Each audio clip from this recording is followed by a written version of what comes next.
So here we're playing Election USA. After the orange player ended up running a quick fundraiser, getting some money for themselves and everyone, blue drew or played for ban all satirical board games. It went for too much to white. I think it went for like $5. Blue wasn't willing to jump in and overbid that. But they did pay $3 million or reveal a skeleton. And went around the table, everybody paid except Orange. Orange did this one. College record reveals you were caught 32 times on DUI in 1 year. This gains you street cred with the younger generation. Place one pawn in any area. I believe this has to come from this kind of pawn. So the question here is, where does one pawn make the most difference? And I'm going to drop it here. I was considering the West Coast, but here we already have a tie. We might as well jump up to a lead. I'm not sure what to do with these. I don't have a lot of table space here. And we'll draw another card. It's just an advertising. Continue on with other players. Okay, the next one put up was Advertising in the Deep South by Black. High bids across the board, actually, on this. Black put $4 in, as did Green. Red put 5, blue put 6, so blue's going to get the 4. Now they're out of tokens. And here's a problem. They don't have all that many more back here. They may not be able to win an election because they've put too many on the board. These big 4-vote pieces may be too expensive to actually want to win in some place like the Deep South. Nobody else gets any, but they pay their money for competing. Now, blue has more or less taken the Deep South. 3 Sincerity or Reveal a Skeleton. This is on Black's turn. Players have to kind of decide here. There's a lot of sincerity. I'll make it, other people make that choice.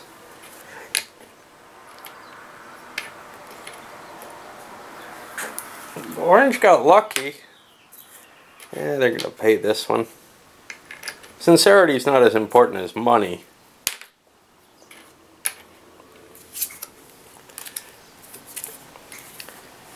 Bomb Columbia. That's a good policy. Alright, onward. Well, on Green's turn, the competition for the Deep South continues. They put that up kind of as a, I don't know, maybe to draw some other people's money down. They didn't have much. Well, White threw $1 in, thinking, hey, I might be able to get second place this way. Red threw a couple of bucks in, or Orange, or whatever.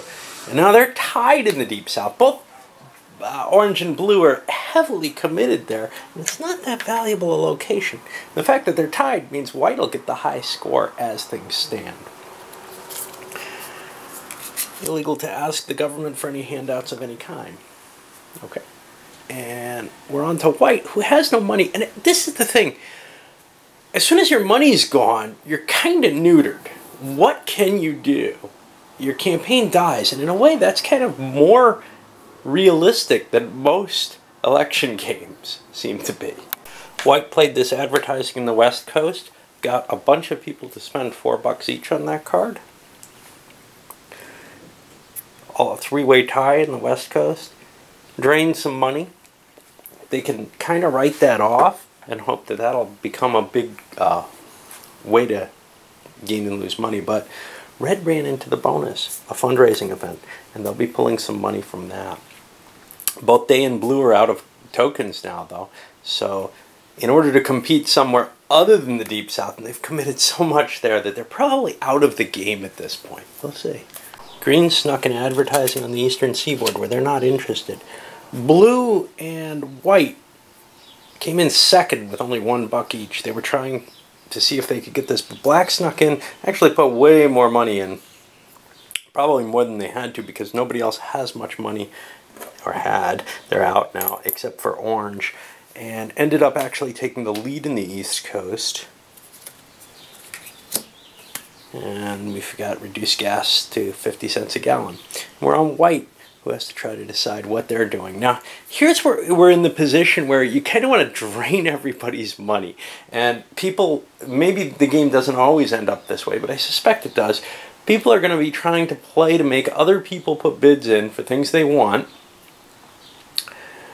and just hope that you end up drawing the fundraising card, or the guy before you ends up drawing the fundraising card. Because that's the only way you're going to get your money. So you're putting things up that other people want, not that you want. And we see that luck factor coming into play. White put up a West Coast bid. People ran on it. Green drained their money. Black drained their money. They're in the lead there. Orange, well, they had to get a bunch more people, so they put a bid up. They had to pay $3 for those people because blue bid 2 on them. But now it's blue's turn, and oh look, a fundraising card. Now here they only gain a $1 advantage on everyone. The $3 to $1 one was a bigger deal. Everybody's going to get a little bit of money, so they got stuff to play with again. And given the value of money, well, the blue player drew something saying pay $4 million. They just can't afford it. So they drew a skeleton. Old pictures emerge of you as the lead singer of an English progressive rock band, Million. Remove one of your pawns from the map. There are certainly places where blue could remove a pawn. Well, 2 places. They don't want to remove from either of them. They've got tie for 2nd place in the Eastern Seaboard and tie for 1st over in the Deep South. They'll remove the Eastern Seaboard one with a little less points, but they're really not happy with what happened. Anyway, we move.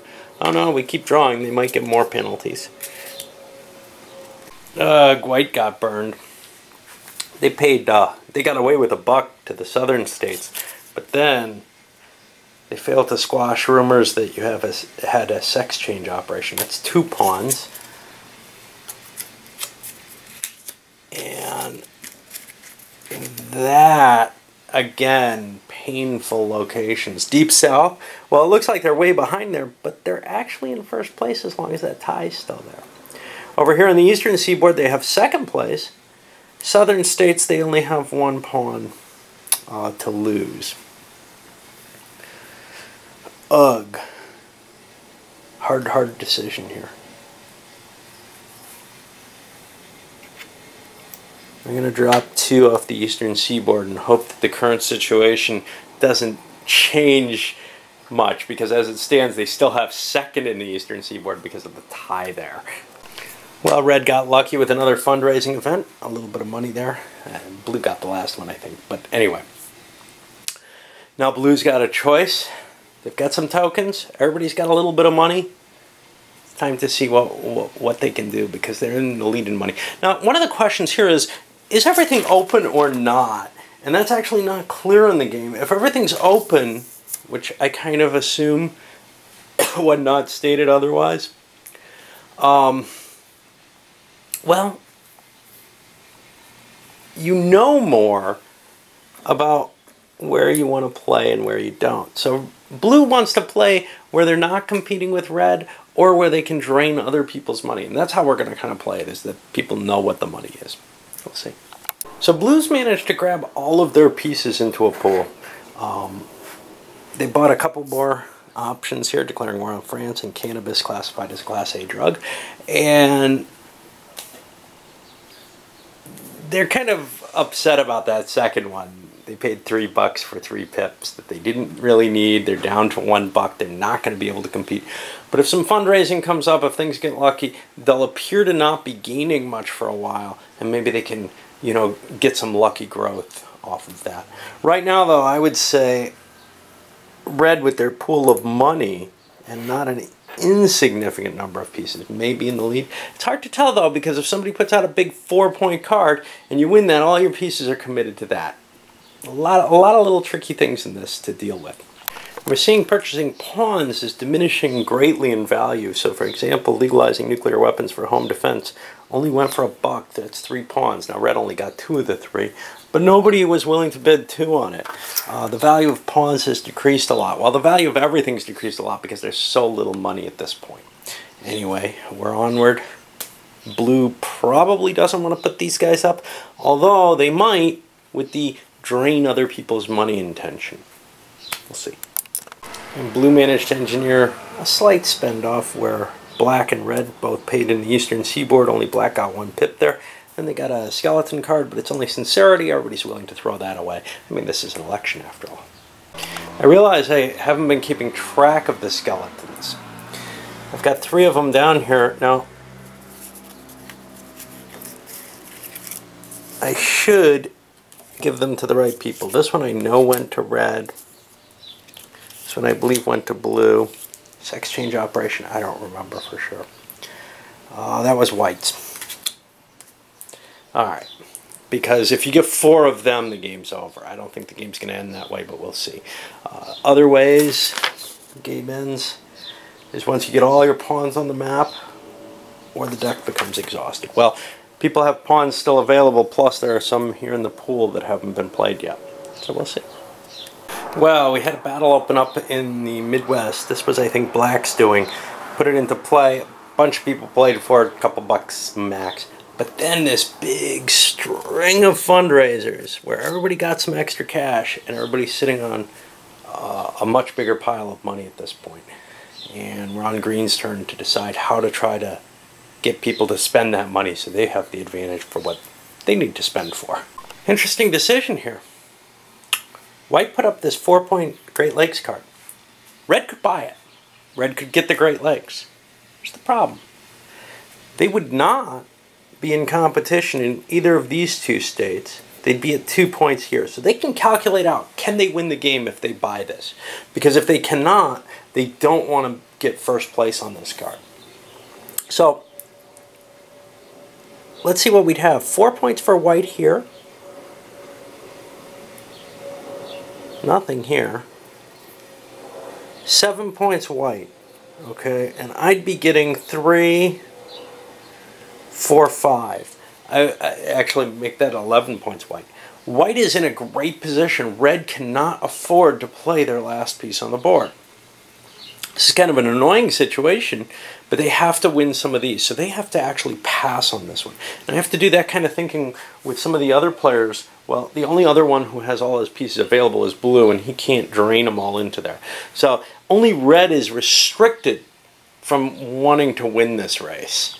Well, blue ended up buying it cheap, only $2. They got it, and no one else even competed. Black didn't have enough pieces to make it worthwhile. Green did, but they're kind of low on money. And I'm not sure why they didn't compete, to tell you the truth. They just judged maybe that other people would be more interested in it. And white, well, white put this up because they wanted to drain money, but they chose not to play in it as well. They could have still. They've got kind of an interesting position. If they could get all their pieces on the board, they'd be in great shape. But there's still a decent amount of their pieces out here. They've got to get them back into their hand. They don't have all that much money. Nobody really does. All right, I'm going to load this one up because it looks like it's going to take long enough that it's going to go another vid.